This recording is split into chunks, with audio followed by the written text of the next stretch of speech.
Hello, my name is Lisa Kester, and I am the Director of Construction, Renovations, and Building Systems for the district. During the summer months is when the majority of building improvements are completed for the district. And as in the past, I would like to share with the community what we accomplished during the summer of 2021 with bond funds obtained in 2018. The largest project that we completed this summer was the construction of the new Professional Development and Technology Center located on Tom Ginnever Avenue next to North High. This new building has a total square footage of 24,655 square feet. It has 26 offices. It has one large conference room which can accommodate up to 350 people, but yet it has the flexibility to divide into smaller spaces as well. We have a large parking lot that has over 300 parking spaces. The total cost of this building was approximately $7.7 million. The architect was Idner Architect for this building, and they supplied some renderings at the beginning of what this building would look like. The following slides will show you what the actual building ended up being constructed and looking like. I think the architect pretty much hit it spot on. Inside the building, we have a large main entrance and lobby area, which has very large corridors to help with flow of people when we have large group gatherings. Inside, you will see some pictures of some conference rooms, office spaces, collaboration and work spaces, and some auxiliary spaces for this building. These will all help with our professional development and technology to perform better for our district. Also during the summer months, we usually try to take care of some interior projects in the building.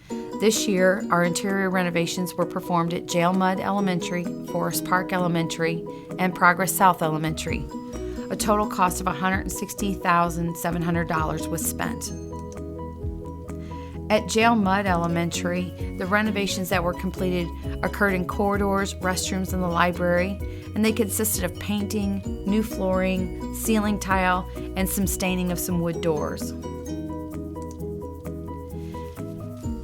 At Jail Mud, the before and after pictures of the library show you how we took some old carpet, replaced it. We also painted in here, and we replaced the ceiling tile and brightened up that space. The next few slides are the corridors before and after. In the corridors, we added some primary colors and really brightened up the spaces. At Forest Park Elementary, the renovations that were completed were in the library, and they included the replacement of the existing flooring, which was originally installed in 1999.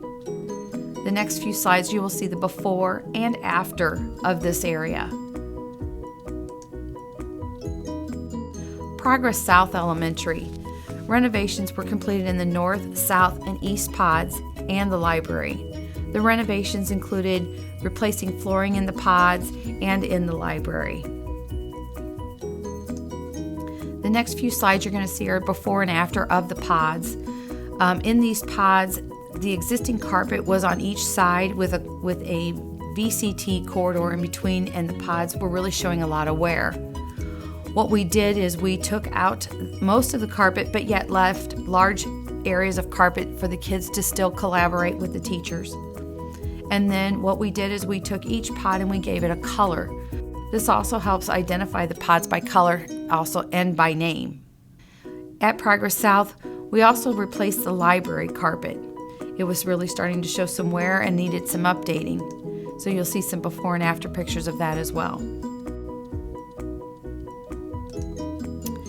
And as always, Fort Zumwalt School District would like to thank the community for their support of the no tax increase bond issue that was approved in April of 2018. With these projects, our schools were strengthened, and we were able to create positive learning environments, maintain the integrity of our buildings, ensure student and staff safety, and we were able to provide 21st century tools for our 21st century learners.